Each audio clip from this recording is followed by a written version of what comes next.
වෙනවා දැඩිසේ ගාත දැනුනාය වැලක පුරුක්සේ අත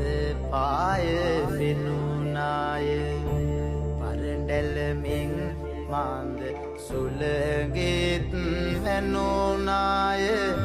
සිට ගනු නොහැකිව හිම ඈද වැටුනාය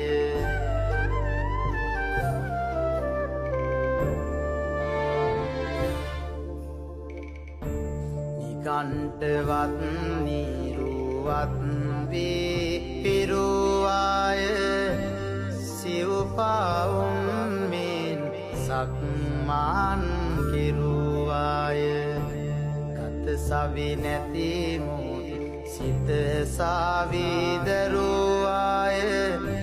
දුකටම සිරු